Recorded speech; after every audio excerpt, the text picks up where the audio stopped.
afternoon, everyone. Good afternoon.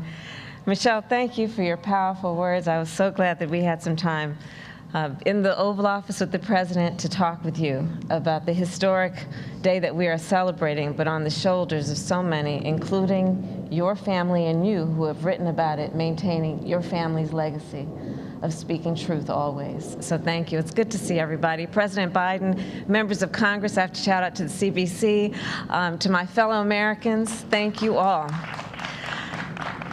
So lynching, well, we know it's a stain on the history of our nation. Since our founding, and in particular, in the century following the Civil War, thousands of people in states across our nation were tortured and murdered by vigilantes. They were dragged from their homes. They had ropes wrapped around their necks. They were hanged, burned, drowned, and dismembered. Often, as the President said, as their families were forced to watch, and as crowds gathered to spectate. These lynchings were motivated, of course, by racism and meant to cause terror. They were acts committed to secure political and social control. But they were not designated crimes by the federal government. Lynching was not considered a crime by the federal government. Legislation to make lynching a federal crime was first introduced in the United States Congress in the year 1900. It failed. In the 122 years since, anti-lynching legislation has been introduced to the United States Congress more than 200 times, advanced by leaders such as James Weldon Johnson of the NAACP, and of course, the phenomenal Ida B. Wells. Those who courageously knew what had to be done and were undeterred. And when we speak of Ida B. Wells, let's understand the courageous nature of that incredible American who used her skill, her profession, her calling as a journalist, as President Biden noted, to help open the eyes of our nation to the terror of lynching, which speaks, of course, to the role that we have known also historically. I'm going off script for a moment, about the importance of the black press and the importance of making sure that we have the storytellers always in our community who we will support to tell the truth when no one else is willing to tell it.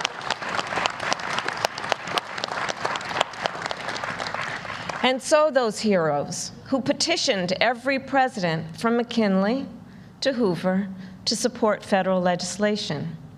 Anti-lynching legislation was introduced in the wake of some of these most brutal attacks.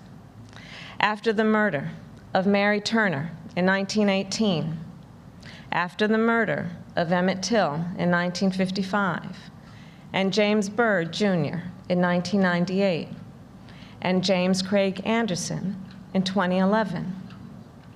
And it failed again and again. And again and again, anti-lynching legislation was reintroduced in the United States Congress by leaders who understood that our past must not and cannot be forgotten, that the truth must be spoken no matter how difficult it is to speak, and certainly no matter how difficult it is to hear.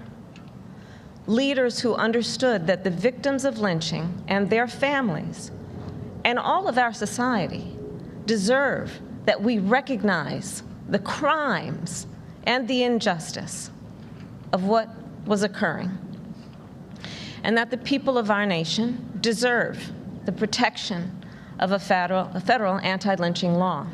When I served in the United States Senate, it was a profound honor to sponsor, with Cory Booker, the Emmett Till Anti-Lynching Act. And I want to say a thing about Cory Booker. I'm going to talk about him in front of his face. Cory Booker, I have had the privilege of working with, and he is a man of uncommon courage, unmatched moral clarity, and an unwavering commitment to doing what is right. Thank you, Cory Booker. And I also want to recognize and thank Senator Tim Scott, whose partnership, of course, helped us pass this legislation, and with Congressman Bobby Rush. Where is he? There you are.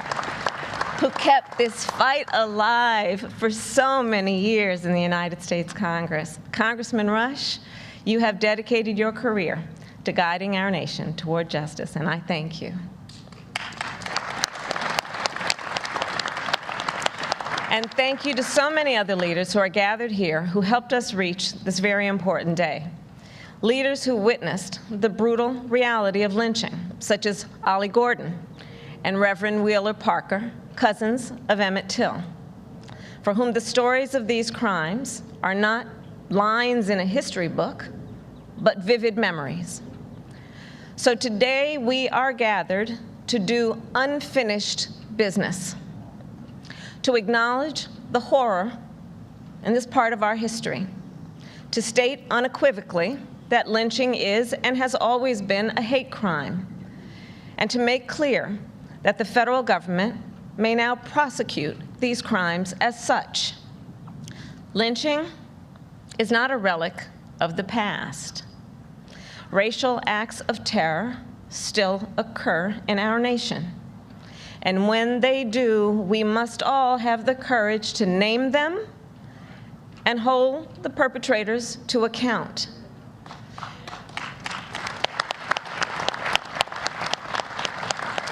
And with that, I'll close by saying this. I believe that so often, and it has been said, the victims of lynching were targeted. And let's be clear about this, because they were working to build a better America. That's what they were doing. It was in everybody's best interest what they were doing. But unfortunately, the cowards couldn't see, didn't understand.